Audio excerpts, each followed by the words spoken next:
Alright, this is short at the end of this episode, but episode number 2 was shot with Mekala Yeshwanth ready. Mekala, clap for yourself inside the camera. Hi guys, thanks for having me.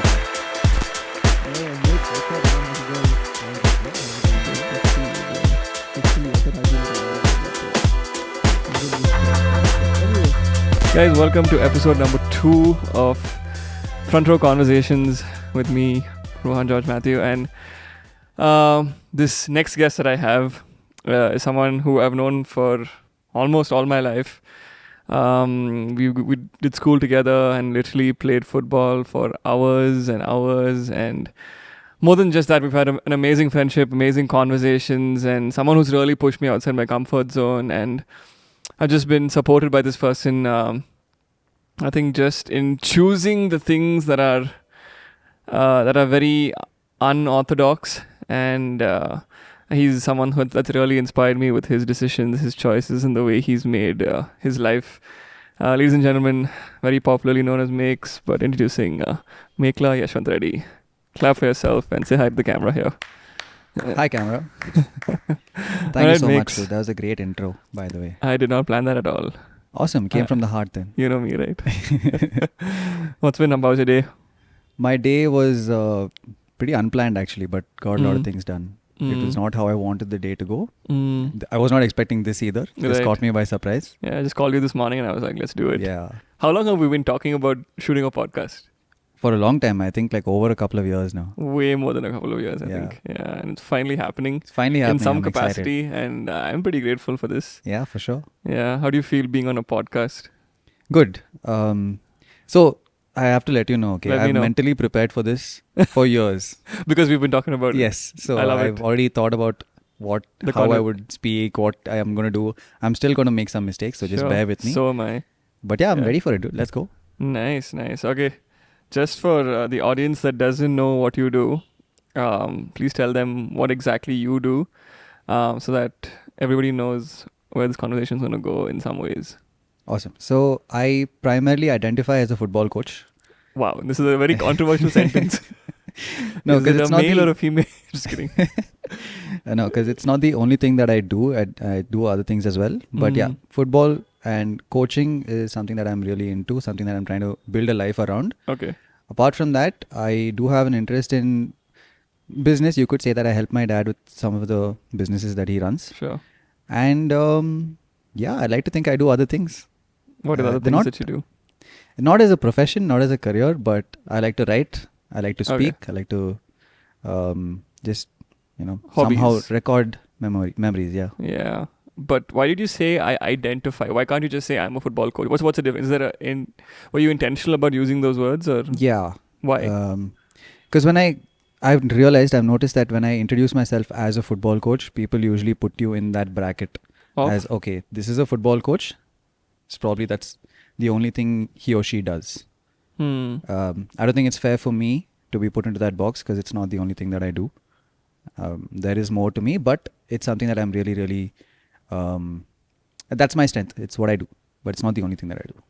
The other things that you do is help your dad and your hobbies. But so, I mean, when someone asks you what do you do people usually like share their hobbies? No, right? They kind of just share like what their career choice is or where they're employed and stuff like that. Like, why is it distinguishable for you, or why are you distinguishing those things? I'm just asking, like, genuinely. I don't have an answer for that question, but no. So I think the reason for that is in the question itself. Like, what do you do? No one's really asking you what do you do for a living, what do you do for work, or things like that, right? And I feel like the conversation also sometimes ends there. Like, what do you do? Yeah, I'm a football coach, or I work in a corporate, and that's it. Yeah. So, yeah. Fair. Nice. And let's talk about how you got here, because I think that's an interesting journey, and basically, and also just our friendship over the years. Do you have any memory of when we first met? Or I do, actually. I don't know if it's the first time we met, yeah, but I remember that in second standard, right, we were in the same class. That's right. Were we in the class before that? We were in classes before that, right? Not that I remember. Yeah. So in second standard, we were in the same class, but we would not sit together because you'd be off sitting with your cool group. I'd be sitting somewhere. When I was 8 years old, yeah, sure. But we'd come together for exam time because Malaikal and Mekala. It's pronounced Maliekal. That. Okay. Yeah. So we'd come together for roll number wise I and we sit remember for this exams too. and I stuff. remember this too. Yeah, This was in 2002, which is Yeah. pretty crazy. 22 years ago. Exactly. That's Wild. my first memory. Yeah. I do have another memory actually. Tell me. This was in, I think, 9th standard or 8th standard. 7 years later. 7 years You've later. Slept off for 7 years, I think. No, I mean, yeah, but this is something that I always remember. Okay? Sure. And it's pretty embarrassing for you, not for me. Oh, crap. I don't know if I'm ready for this, but let's go. So there were selections for the school football team. Oh, I know where this is going. Share the story. So this is when I started playing football. So I wasn't very good. You guys are all like, in the team, been around playing tournaments and all of that. And selections happened and both of us didn't get in. Oh, crap. And we were in the same class. 9th? 7th. In Ainley. This was in Ainley block. So must have been 7th. With Prasha. I think so. Yeah. 8th standard. Yeah. So we finished selections. I was anyway I was not expecting to be selected. We came back and sat in class and you started crying, bro. It was damn sweet. I mean, I knew that it meant a lot to you. So I came to console you and all that. I'm like, bro, it's okay. And then you turned around like full eyes red. I remember this, okay? No. You turned around and you're like, bro, how do you feel if all your friends got selected and I didn't? Really? And you didn't, yeah. Dude, I'm so glad we're talking about this because I have obviously no memory of this. Oh, yeah. I'm glad you remember clearly. this perspective. I'm getting emotional just thinking about this. Like, I'm so glad like we have this ability to capture these moments because it's really special. But dude, that's crazy. I don't know, I can't remember this at all because I remember this sounds so stupid and it's bad on my in my whatever book. But I remember 9th when I didn't get selected also for the Baldwin Shield and they ended up winning the tournament. So I don't know if it was in the 8th or 9th, but if it was 2 incidents, it's damn awkward. This was in Ainley block. Yeah, so then it has must to have been be 7th. 8th. Yeah, 7th or 8th. Yeah, because we were in the same class in 8th. So crazy. Like you were saying, so you weren't playing football when we were in 8th grade, 8th standard or whatever. So like, when did it start? Like, what changed for you? When did you? Because if everyone doesn't know, Mekala used to first play cricket because his elder brother used to play cricket, I think, or even just because you wanted to play cricket. But no, my elder brother, my cousins, All uncles, dad, everyone is into cricket. Yeah. Yeah. But your uncles didn't play for school, right? Your brothers and cousins played for school, and so I guess that must have been inspirational or aspirational for you. And then what happened in that years? You fell asleep between 2nd and 9th. Why do you switch from cricket to football? So the reason why I got out of cricket is because of our coach. He wouldn't let me play in the team. Like he'd be like, "You're too young," or you're not. You train with me for another 2 years and then you'll make it to the team and all that. And I was like, bro, I lost interest. Basically, that's right. Now that I look back at it as a coach, he could have done a lot of things to just keep me in the sport. But maybe he had too many players and whatever. He had his own reasons for it, right? Then I stopped playing anything. 5th, 6th and stuff. I didn't really play any sport. I was just chilling. Until a cousin of mine introduced me to these Joga Bonito videos. Oof, bro. Zlatan and Those CR7. were the days. Oh, dude, I watched those so many times. I just fell in love. I can picture it right now. Yeah, I had a basketball at home and started playing football with that. Ruined my toes, ruined my nails, everything. But yeah, that's how it started. That's the most make sentence I've ever heard. I found a basketball, started playing football, and that changed my life. Like Yeah, when you become a successful coach, and you're giving speeches all around the world, please start off with the story that you started off with the basketball. It's hilarious. Yeah, for sure, dude. Yeah. Yeah, it's good. It's good to remember these things. Yeah. Crazy. Anyway, you switched sports with the basketball, and then like what got you hooked onto it? Like after the videos, just the playing. Tell me about those school memories. And so in school, so like I said, that time between this 4th and 6th grade where I wasn't playing and stuff, it was very hard for me to figure out where I stood, what my identity was in my batch. Bro, those questions weren't even in our head at that point of time. I'm obviously when I was back then, I didn't think about all of this. Yeah. It's only now that I'm like retrospecting, I feel like this is what might have happened in my life. Sure. Okay. But no, seriously, like before that, I was always a cricketer. Yeah. Right? And then this break happened and I'm like, who the am I? Wow. Type of thing. Then I started playing football. I saw all of you guys and I really wanted to get into that group. Right? So football was my in. So I started playing football because of that. It took me a long time to actually make it to the team. Because 6th standard or something is when I started playing. 10th is the only time that I represented school. Oh, really? You didn't play before that? Dang, crazy. Never. So I think that's one of the reasons why I started football.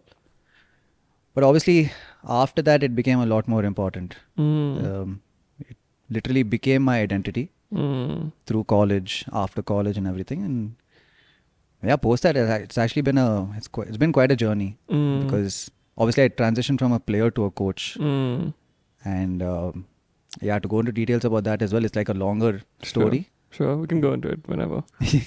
But yeah. And after school, like when you went to college, you were still just playing for college, representing college, and you played for clubs as well in college? I played Titans and stuff, right? No, I played for this team called C2 first. Oh yeah, correct. This was in the C division. Played there for like 2-3 years, and I think my last year of college, or soon after I graduated, 2017 or something, I got selected for this super division team called Jawar Union.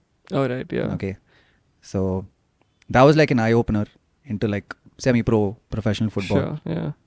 And I kind of saw the full world of football then. Yeah. Like how much of effort is actually going in from the management, from the coaches, from the association to run this super division tournament. And all of that, and how people are actually making a career out of it. And you saw all this as from a player's perspective. From a player's perspective. So you did play Super Division? I did. Okay. Not much, but I played. Yeah, you were on the team. I was on the team. Sure. So yeah, it's actually that's when I got introduced to the I could say that, but business world. Sure. Business side of football, let's say, makes right? Sense. I still didn't get into coaching immediately after that. But I did meet someone who kind of pushed me to it. Is this someone special? Yeah, you could say that. He's actually a very good friend now, but his name is... Sorry. His name is Nishad.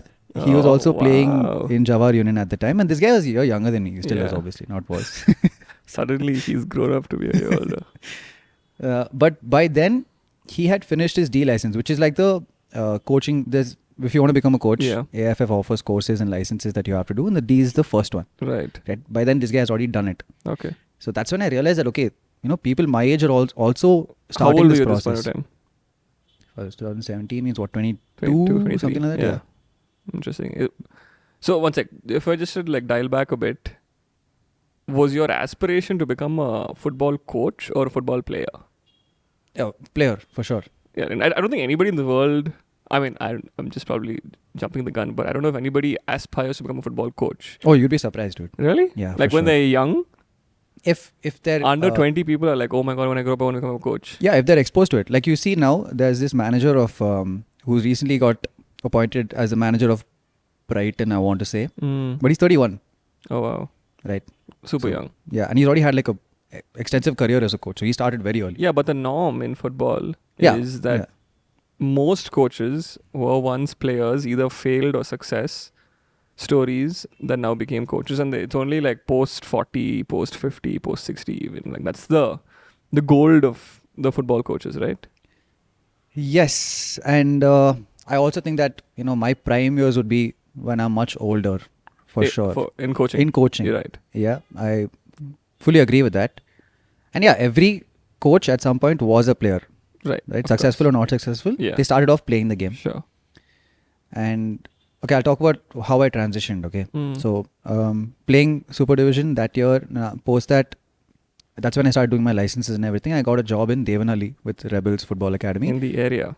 In full away from area, but okay. So then I moved there, and I could not continue playing for this team. So pretty much gave up playing for a year, focused only on coaching. Even then, I still wanted to play. But the thing is, what I love about football is everything about it, not just the playing aspect. That's when I realized that when you're a coach, there's actually more of football that you experience. As a player, you're probably only forever, like as long as you're a player, you're probably only ever thinking about what you can do on the pitch to help your team, playing aspects, technical, what you can do better, taking care of yourself and all of that. Yeah. But when you're a coach or a manager, dude, there's so much in this game, around this game that you have to think about, and that's what got me hooked. Okay? If, let's say, hypothetical situation, if I was a very good player and I continued and I got opportunities, would I have transitioned into coaching this early? Maybe not. Sure. But I definitely would have at some point. Let's just pause there. I want to ask you, like, what was the young aspiration coming out of school and college? Like, what was the dream? Like, how ridiculous was the dream that you were dreaming? Okay. So it was like this. But I think then around that time is when BFC started. Correct. Right. So Bangalore had its own football team playing in the football stadium and all that. So my aim was, I already knew I was pretty old to break into a team. Right. And this was what, 18 to 20, let's say. Yeah. Okay. Yeah. So, but my aspiration was that somehow I'll play these divisions and all that. Some coach will scout me and I'll play for BFC and I'll score a goal in Bangalore football stadium and I'll come celebrate. That's what kept me going as a player for a long time. So most of our aspiration comes from receiving validation from others. Yeah. I'm asking, I don't know. I think in this, especially in this field. Yeah. Yeah. Especially as a player. Yeah. You said that your dream has to do with you achieving things for yourself, but also ends with validation from others. Mm-hmm. Like, was that validation the driving force, or was it just the end result of whatever you dreamt? No, that was more of the end result. Okay, so it wasn't the driving force of I want to receive validation, that's why I'm doing all of these things. No, I don't think it's the primary driving force for sure. No, okay. No. But it is definitely a factor.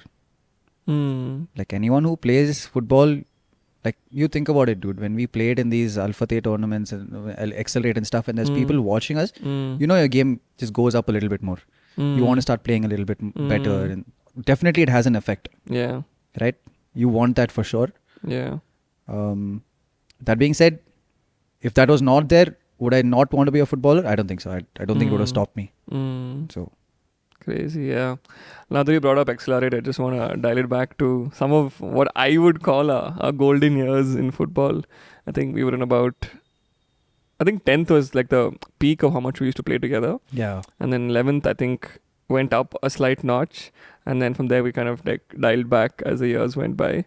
But that 10th, 11th, 12th phase, we would be playing all the time, every single day, you and me especially. And we started a team called Flying Ducks, which is, in my head, oh my God, the greatest team that existed in that generation and some shit. For sure, dude. But I'm just like, dude, we had a crazy team. I don't know if we had a crazy team, maybe just me romanticizing that team. But tell me your experience of Flying Ducks and what is your perspective and story of Flying Ducks? It was so natural, dude. Like it just happened. I don't think anyone, or at least I didn't, put in too much thought and effort into building this team. I'm sure maybe you and Tariq did. But I was so happy to be a part of this team. It felt like home. Especially in that 11th, 12th phase where I again kind of lost my way. I didn't know where I really fit in and stuff. This kind of gave me like an identity. And in terms of football, you're not off the mark. We were damn good. I want to say this, dude. So we were actually really, really good. Yeah. And this kind of development that we got in those 2-3 years of playing football without any restrictions, without anyone kind of pushing us to do something else or whatever, it's so hard to come by. Like even when I'm coaching younger players now, you can see that these guys don't really have that environment. A few of them do, but because they're like real rebels and they go do their own thing regardless of what people are saying. Yeah. But for us, that was the norm. Like the number of teams that would come and play and Accelerate. Like 32 teams in one night. That's crazy. Right? So many people are actually experiencing free flow football. Yeah. Right? And expressing themselves. Yeah. You don't get that anymore. True. Not as much at least. For sure. So I think, those were the golden years for us. For sure. Yeah. In terms of football, yeah. Yeah, I think I personally will always remember those Friday nights at Accelerate with just the 5 of us, sometimes the 6. I don't know.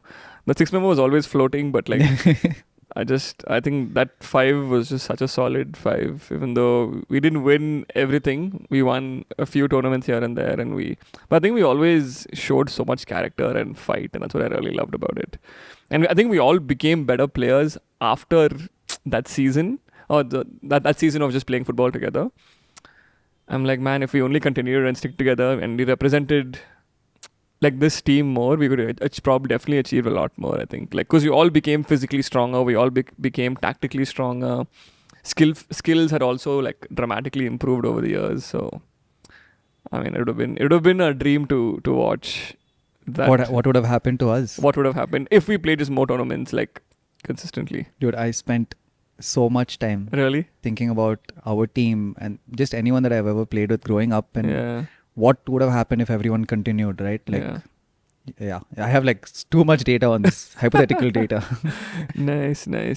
Before we take a quick break, I just want to ask you what is probably your highlight from that season of playing with Flying Ducks at Accelerate? What is your most like favorite memory? Okay, there's one funny one. Sure, go for it. And there's one which is a little more serious, okay? Go for it. We'll start with the serious one. Sure. The serious one was, I think, we were losing to this Iranian team, Yeah. right? I'm just saying Iranian. Okay. So anywhere in the Middle Middle Eastern East team. is. Yeah. So there were these teams that used to come to Correct. Accelerate and play, right? So bigger boys, Yeah. much bigger than us. We were like all 18 at the point in time. younger than that, playing like- open tournaments. yeah. Yeah.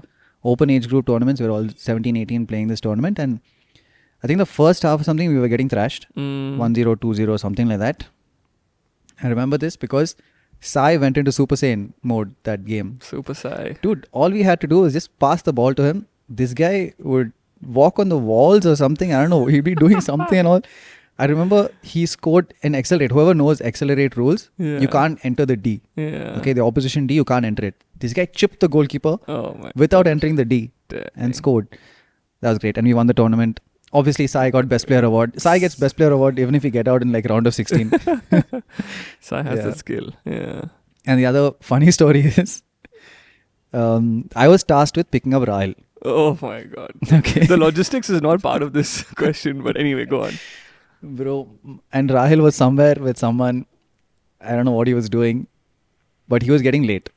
Okay, tournament's about to start. You guys have reached Accelerate. I am somewhere in Church Street or something waiting for Rahil. Oh my god. And Accelerate is in Hennur. Church Street is where me and Rahil were. At least I was there waiting for Rahil. Yeah. He comes out. Okay, whatever. He's in some state.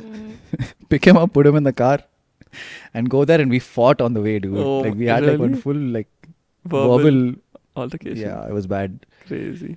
Then we went to the tournament. I think first game you guys played without us, some 3-4 players or 3 players plus Curry. Oh my god. Yeah, and then somehow we made it. We lost the next game. So basically, I drove from my house to Church Street to pick this guy up, go to Hennur to play one match, and then go back home. Oh my god. Frustration. Okay, actually, it's not that funny. This is not a funny story. Yeah. But yeah. Nice, bro. Good stuff. Golden years went by, Mm-hmm. and then what happened in your football journey? Yeah, so let's go back to the time when I was at RFC in Devanali. Mm-hmm.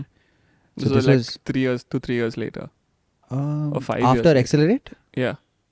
Yeah, about 5 years. 5 years later. 5 years after 23. that. Mm. So this is like my first experience as a coach Mm. of a professional team.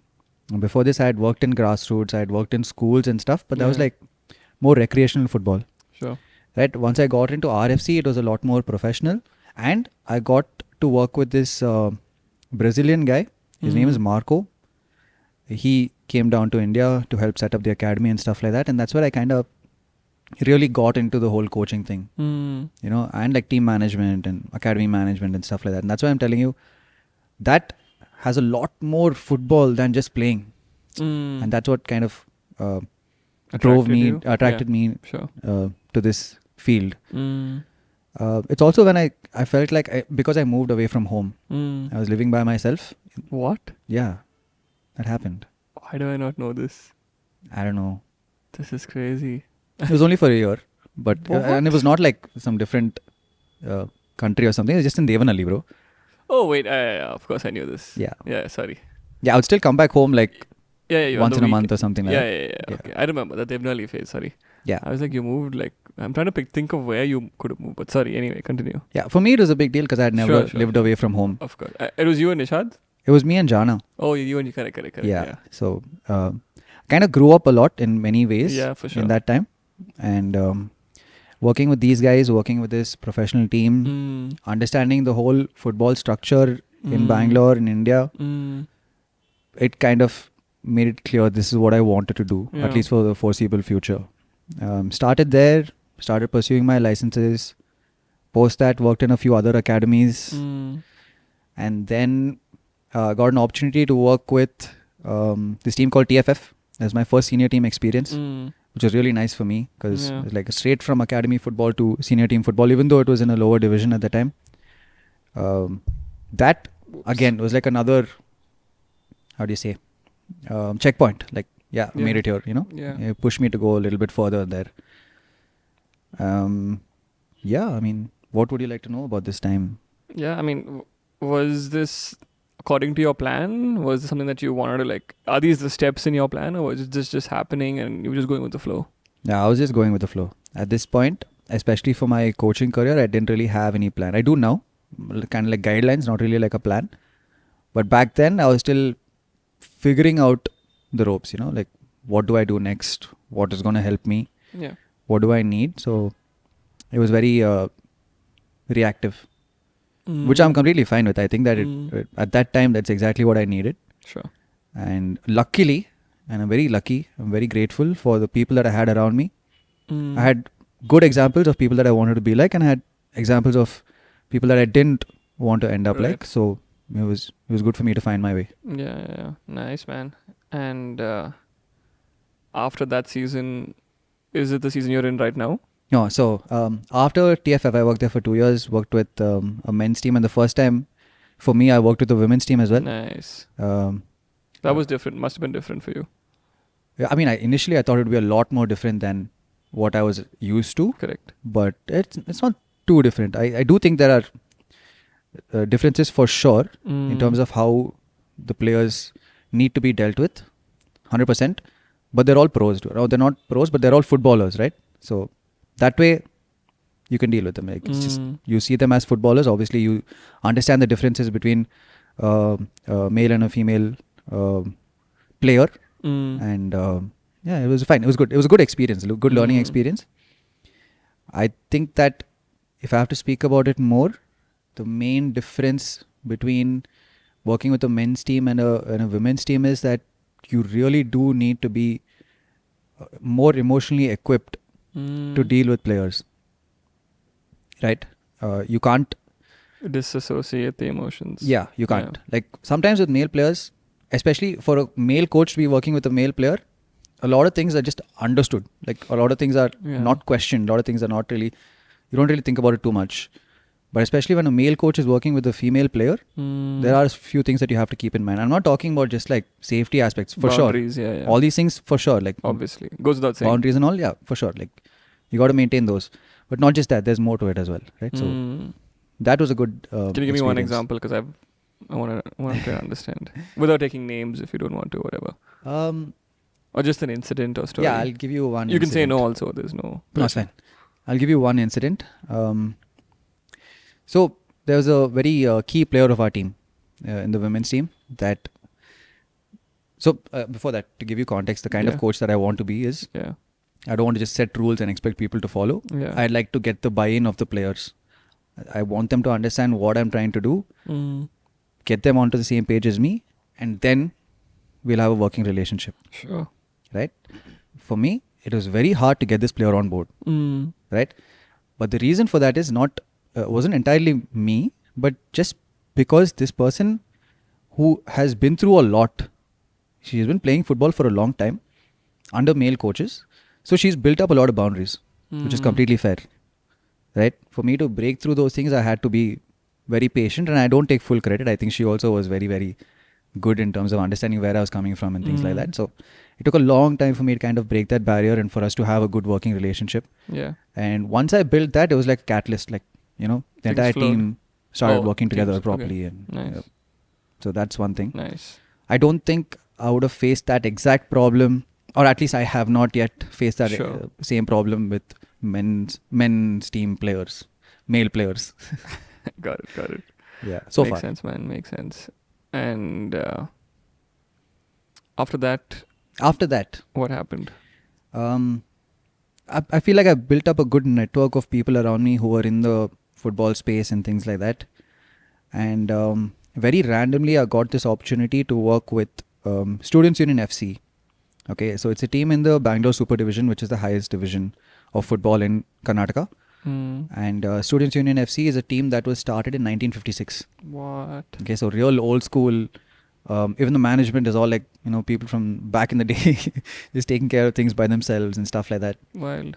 But we put together a really young coaching team. Okay, and most of them. Okay. Right, so shoot some names. So it was Siddharth who was the head coach, Amrit assistant, and me and Keshav working with them. Oh yeah. Right, so both of us were like the youngins just coming in trying to understand how they're doing things. Sure.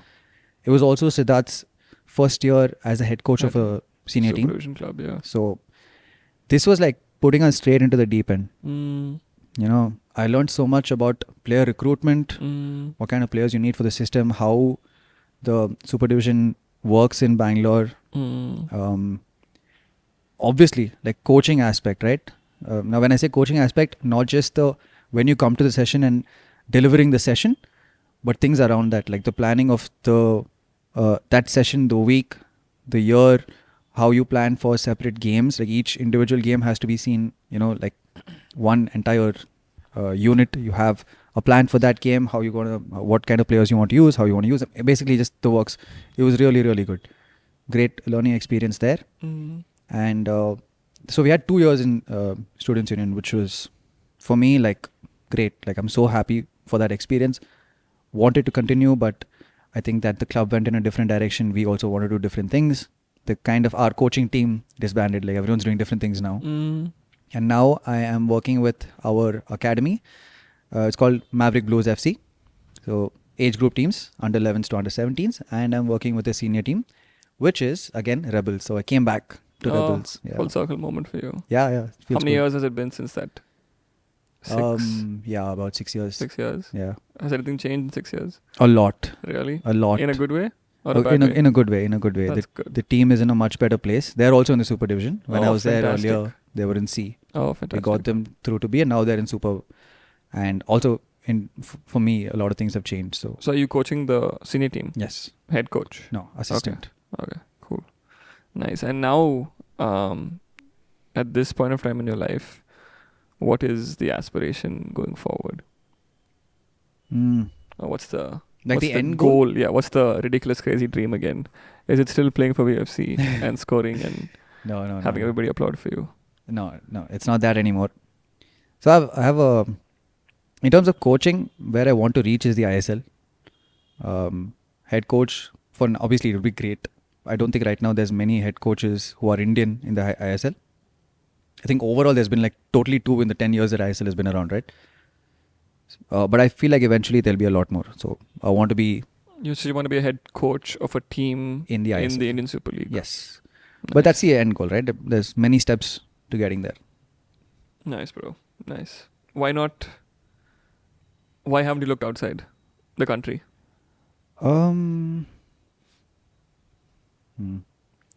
I feel like there's more opportunities here, and I feel like people who have gone abroad, I'm not saying that they've not had good careers and stuff like that, but eventually people do come back. And I do have another side goal, let's say, in terms of football, which is to kind of help our community where I kind of was brought up, right? Yeah. In our football system. In any way, shape or form, if I can help that, it'll be great. And if that means, like I said, right, so I want to eventually be a head coach in the ISL. My path might take me outside and bring me back here. Very, very possible, because I am considering doing my licenses abroad as well. Currently doing my AFC B, which is still in India. Okay. Which is under the AFC. But I have considered doing my UEFA licenses or the AFC licenses somewhere in Asia itself. So, who knows? Maybe I might work outside. Nice, man. I hope that dream comes true for you. The good thing is you have a lot of time to achieve that, right? Yeah. There's no time constraint. There's no time constraint. You can do this when you're... I hope it happens sooner, but you can do this even when you're 50 plus. Yeah, I can. It's a possibility. Yeah. So that's a good thing. Yeah. Nice. Awesome. That's where you are right now. Nice. And I know there are a lot of good things as well as things that don't sit well with you, but like what do you think in the Indian football world, in the world of Indian football, what do you think are these the amazing things that you see and get to experience? Because you have, I'm sure, a better perspective, a deeper understanding and knowledge of it than I could say a common man like me. The things that are amazing. Let's start with that. That are amazing. Oh? The things that are amazing that not a lot of people actually know about is the number of people who actually play football. Like you'd be surprised to know how many academies there are in Bangalore. True. Like fully functional academies with like 4 or 5 age group teams competing and stuff. Yeah. And even senior teams. I think the Bangalore District Football Association has about 300 clubs registered with them or more. Right? Wow. That's a lot of teams. Yeah. So you actually think about how much football there is around the country. It's great. Okay, let's just say 300 teams in a city like Bangalore. Have you ever done a comparison with, let's say, an England or like? Oh no, definitely there's more happening especially in England, right? If you think about, because that's like one of the top countries when it comes to football. It's the most viewed sport, most viewed league as well, in the world, right? Yeah. So how many clubs or teams would they have in like a city in England? Would it be way more than what we have here?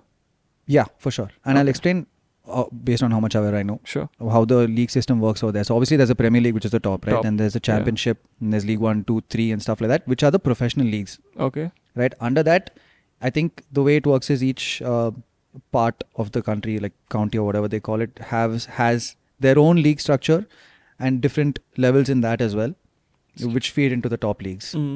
And apart, that's the semi-pro or whatever it is, right? Then there's the schoolboy football, which is completely different. And the academy level football has like levels to it as well. So I was recently in Spain where I realized that, so to give you an understanding, Indian academy football, there's one competition for national level, official. And in Karnataka, again, there's one competition for state level, official. Yeah. There, in each city, academy football has again levels to it. There's like an A division, B division, C division. So there's that many academies with that many teams in each age group, and very well organized, which is something that we don't have here at this point. Like it's going to get better for sure. So it's down to the infrastructure. Yeah. So it's not just the infrastructure, but also the culture that's around the sport, right? To give you an example, again going back to Spain, when we were at these academy games, obviously they're not the most important thing. Yeah. For anyone involved, except for maybe the kid and the family. But if most kids have their full family coming in on a Sunday to watch their games. Like I'm saying mom, dad, sibling, grandfather, grandmother, some relatives, everyone's chilling, watching the game. I'm not saying that we have to also be like this for us to grow, but that's a sign of growth. Yeah. That's a sign that this sport is really like, become a part of our daily life. Yeah. Like how cricket is for us here. Yeah. Right? And people don't realize how long it took for cricket to become like this here, and how much effort and time and money it took for cricket to become like this. Like, okay, fine, you think cricket is the biggest thing in India. Fine, it is, right? When was the last time before the recent T20 World Cup that we won? When was the last major trophy that we won? 13 years ago. Exactly. Yeah. For a team that is dominating, spending more money than anyone else in the world on cricket, it still takes so much time. And yet, in football, we expect immediate results. I mean, there's a lot of other issues, for sure. That we can get into that at some point. But, even if there's good being done in football, it's going to take a lot more time. And unless it becomes a part of our culture and it's not results driven, we're not going to get there. It's going to take much longer. That's it. Yeah, yeah. So, the good thing is that we have so many teams, and there's just so many kids, boys and girls who are ready to play, and we have so many academies and not so many girls. I think women's football is something that's still on the rise. It should be a lot better than it is. Yeah. Because statistically speaking, there's a much higher chance of us making it to the Women's World Cup than it is to the Men's World Cup. That's crazy. We're much better. The women's team is much closer to that target, let's say. Yeah, for sure. Crazy. Yeah. Have you seen the Indian women's football team? Yeah. You have watched a game or two at least? Yeah. Nice. Yeah, they're good, dude. That's crazy. Do you know where they are on the ranking system by any chance? I could be wrong, but I think they're somewhere around 60s or 70s. Oh, and that's pretty decent. Yeah, dude, because our men's team is like in 99. the hundreds. No, it's in the hundreds. When now. they come back to 99? Went back Went again. back, huh? Yeah. Crazy. Post the World Cup qualifiers and stuff. Mm. Yeah, one more thing that I wanted to say that's good about Go for football in India is the new age. Means? I feel like a lot of the old guard of coaches and management and all these people are kind of moving out. Either they're moving out or they're adapting, which is really, really good, right? So I feel like the newer coaches, newer management people, newer players, and most importantly, newer football parents, right, will make a huge difference. Because like it was a thing that if in any sport, this was the thing, right? If you want to become a sports person, if you want to take up sports as a career, professionally, you want that to be your only thing. Yes, you'll play up until a certain point, and then after that, you're going to most probably look for like a sports quota job in the government or some other organization or whatever it is, right? But what will happen is these government jobs or whatever these jobs that you get in sports quota, they might not allow you to continue to play at a very high level, or the player gets satisfied. He's like, yeah, I've played. Now I've got my government job, which is not going to go away from me, which is fine. I mean, he's done good for himself and his family. Yeah. He or she they've done that. Good job. But professional sport itself may not have paid them as much as they probably need to rely only on that to survive. I feel like that also is going to change. And people who are now coming into the football scene, football players, are not only depending on the sport. Right? You can see that in the top leagues as well, right? No football player is just doing only football. Yeah. Most of them have their own education things going on the side, the business is going on the side, whatever else. I'm not saying they should depend on that. That ideally should not be the case as well. But they're more capable.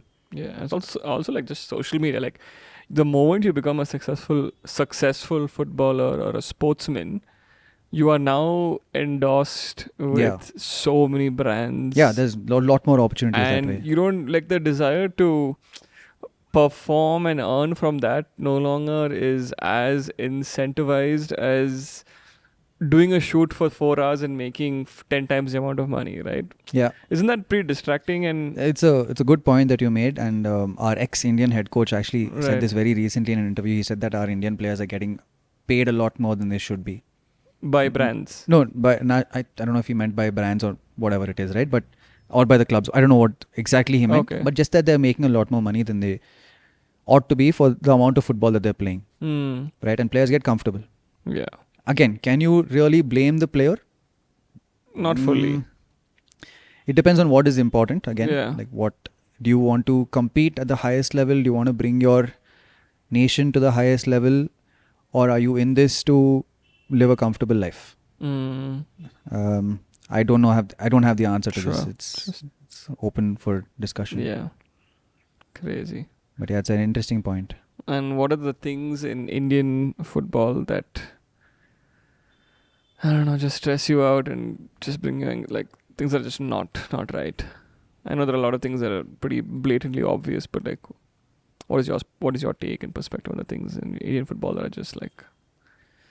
I think it comes down to long-term vision. Like people who are in. So true.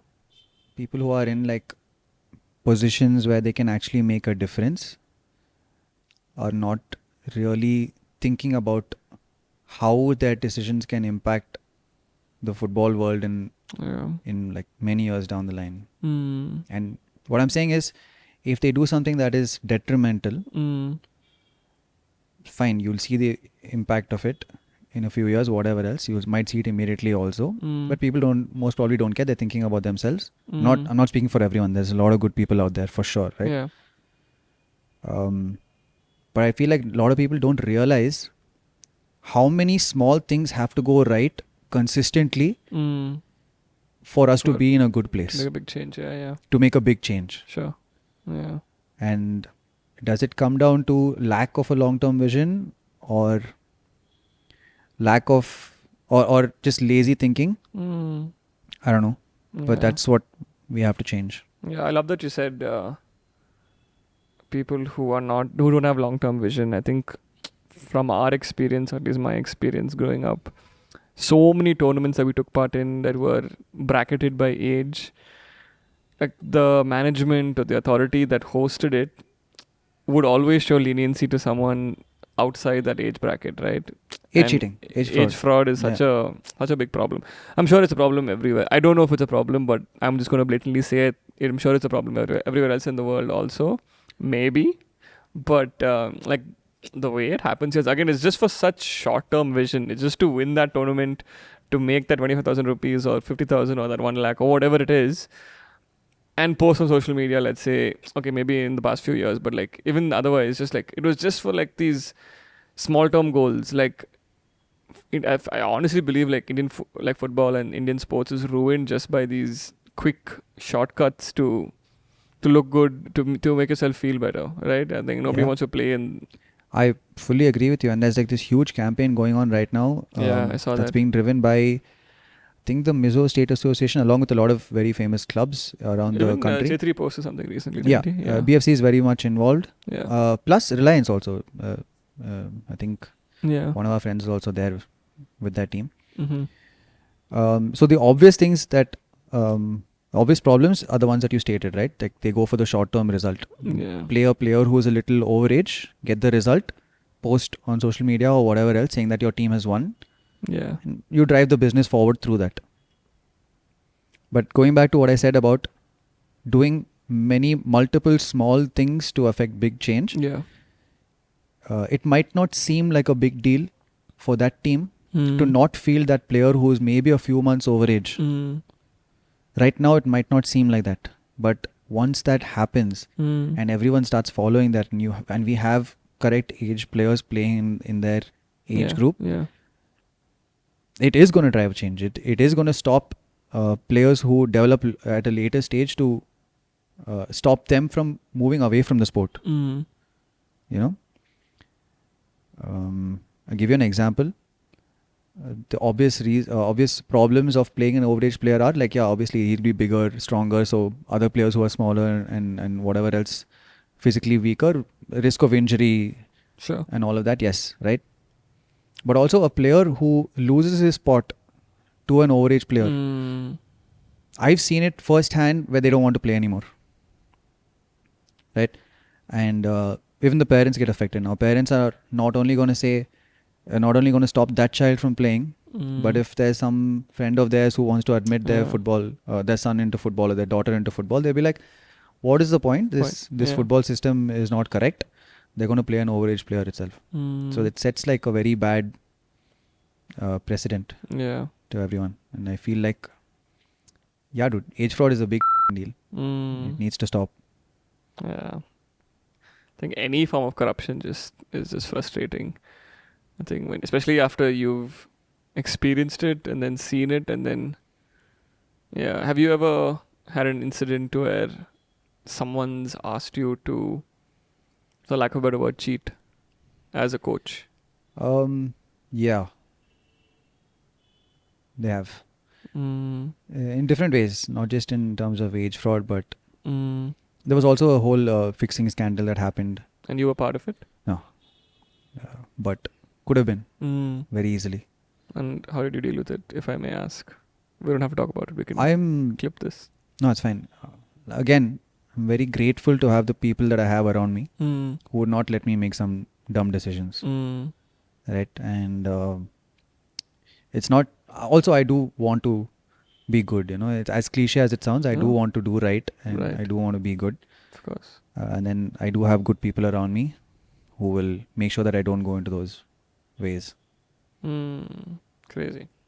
I didn't know that, but it's good that it came out, or we're talking about it now. But nice, man. It's been an interesting journey for you, I think. Do you have any like regrets, or just looking back, like what would you have changed if you could have changed something over the past 10 years of pursuing football at this level and at this intensity?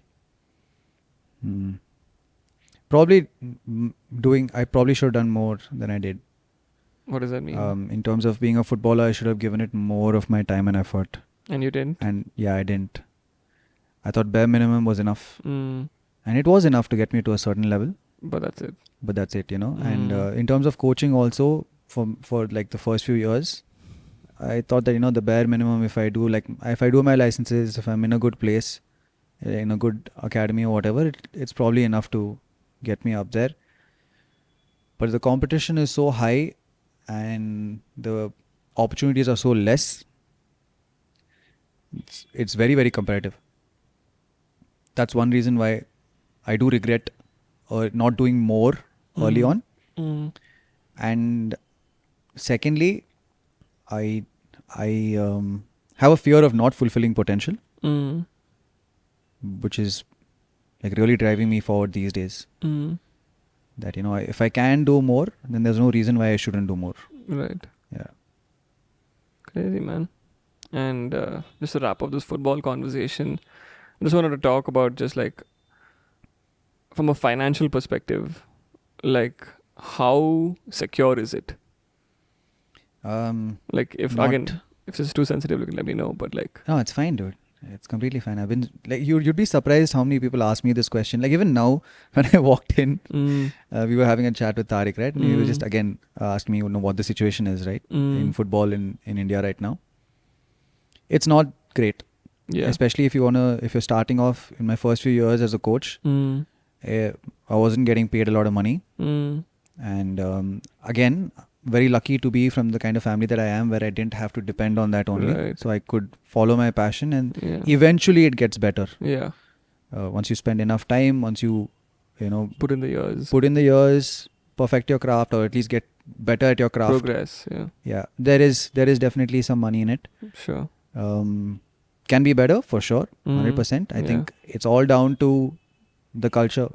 More people coming in, more people supporting the game, more people with money putting money into the game where it can actually help, and then we can say that it's a good career choice. Right now, it's for those who are ridiculously passionate about football. If you're not, I'm telling you, don't even think about it. It's going to be hard. Yeah. It's going to be a hard slog. It's you're not going to appreciate it. Not a lot of people around you are going to appreciate it. Yeah. What people don't realize about this is, apart from the financial aspect, which is a problem, it's so hard to relate with. Like my family doesn't understand what I do. They accept it. Okay. I'm very grateful. They accept what I do. And people around me also, unless they're seeing me work on a day-to-day, they don't really understand how much of my time goes into the actual session, planning for the session, planning for the month, planning for the year and all of that. And it's hard, dude. Yeah. It's not conventional. So if you're not into it fully, don't think about it. Fair enough. Yeah. When was the first time, and what was your mind and heart space like? And when was the first time when you received monetary reward for playing a sport? What was that experience like? And how much should you get, if I can ask? So I still never had I've never got a professional playing contract. Okay. Although I played for some semi-pro teams and pro teams. Did you get paid for that? Yeah, you get paid for it. You get paid for maybe the games that you play, and maybe you want to share some figures, or I don't fully know. Okay, but I mean, just for people, like, I'm sure there's someone else who's watching this out there who's just like, oh, I wonder how much I'll make if I play for a pro team. So I'll give you. I can also give you an understanding of how much teams pay now. Sure. Okay, but when I was playing and stuff, it was let's just hear your perspective first, your story, and then we'll go into. Okay, so stats. through my time in C division and stuff, I didn't get any money. Yeah. In Jawahar Union, also surprisingly, no one got paid. At a super division level, that time no one got paid. But I think when I played for, it was actually a lot of times money that came in when I was playing was through prize money. When you win a tournament or things like that, you just cut the splits. Yeah, exactly. Yeah. I never got into a professional contract, but I know that players do get a decent amount of money, dude. Like depending on how good you are, and depending on how financially good that academy or club is, right? You can make, but this is again only for the season. Yeah. Not many teams will pay you through the year. They pay you for the season itself. But so you're saying different players on the same team will be getting different monthly salaries? Yeah, I mean, different clubs work differently also. Sure. Yeah, but usually they have their slabs. Like some players will get the a little bit higher. Some players get that middle slab of whatever it is, and some players who are like maybe breaking into the team, or younger players will get lesser. It's just how it is. That's how it is. Crazy. And from a coaching perspective, like what are the brackets there? Like just for people to understand, and people who are aiming to become footballers, who are also aware that it might not happen, and then coaching is the next step. Like what if you can share again? Yeah, this again will depend on your qualification, years of experience, and where you worked and things like that, and also negotiation ability, which a lot of players, a lot of footballers don't have. It's not, obviously you can't blame them, but it's they kind of, anyway, we'll get to that later. Sure. So CDCBA Pro. Yeah. Okay. But like once you get to like a B or an A, then it really comes down to negotiation and what else you can offer to the academy and your years of experience. So there it gets a little bit, you can't really put like one figure on it. A lot of A licensed coaches get paid a lot more, a lot of guys don't. So depends on them. And what's the highest someone gets paid, let's say? I heard this crazy thing, I don't know if it's true. Yeah. But I heard one ISL coach, Indian ISL head coach who was there with one of the teams, at some point was getting about 10 or something lakhs per month during the season. Yeah, I don't know if it's true. Yeah. Amazing, man. Amazing. Sounds good, bro. We've been doing this for almost an hour. Do you want to wrap up, or is there anything else you want to talk about? Yeah, dude. I do actually want to talk about something apart from football, which is why initially I told you I identify as a football coach, but I'm worried that when I introduce myself as a football coach, the only conversation I have is about football. Yeah, I apologize for that. It's all right. It's good. Sure. Maybe another time. Maybe another episode, or I think this was I think we spoke a lot in detail about just your experience. I think more importantly for just like other people who will eventually watch this episode, just to get a broader perspective about what it is to do something outside the 9 to 5 and whatnot. But yeah, thanks for making time for this. Yeah, thank you for having me. I think it's great that you're actually doing this. Finally. Yeah. I think you're the right person to be doing it. Oh my. I wished that we could have done this earlier in life. Sure. Where I was the one interviewing you. Maybe you can still do it at some point. Still do it, dude. Yeah. How has this episode been for you? Just like how comfortable you made me feel throughout, it's been great. A1. I could have gone into a lot more, especially if this is going to be going out to people who want to get into this field. Yeah. I could have gone into a lot more detail about what kind of skills you need to kind of make it in this field, or what I'm working towards. Sure. And for me also to come with a little more prepared mindset. I think as much as I love that, I feel like that's a very niched conversation. This was just supposed to be a very chill conversation, just because of how you've like stepped outside the box. I think that was the most important part of this. Fair. Of why you are even on this couch, is the fact that you're doing something else outside the normal, I would say, the norm. And so that has always been very inspirational to me, and I wanted to like just get a deeper understanding of that and how you've kept yourself going for now almost 10 plus years. Must have not been easy, and I know we were into a lot of like nitty-gritties of the sport and the business and whatever, the coaching aspect of things. But I mean, I honestly didn't have an agenda. I just wanted to like sit and talk. And like, even if this whole episode for me was just about that one, moment in 8th standard with which you remember that I didn't, I'm so much happier than I was before this. The one thing that I'll take back is, and I want to also leave with you. Yes, sir. You said that I was a big reason for you to follow things outside of the norm. Yeah. It's actually very, I was going to say mutual, but okay, fine. You got that dude, too. Definitely. I've always looked up to you in that way, where you've done things that are not really normal, but come very natural to you. Right? So it makes sense for you. Yeah. I've always tried to follow that path, and I try to follow your lead in that. Thanks, bro. Appreciate it. No stress. How's the new school group been for you? Oh, dude, love it. The new old school group. I love it. I've been seeing these messages, boys bringing up pictures and memories from school days and all. It's damn cool. Yeah. And I really meant it, dude. I always like carry myself as a Cottonian everywhere. Me too, man. Right? So it's important to it's how we've been brought reconnect. up.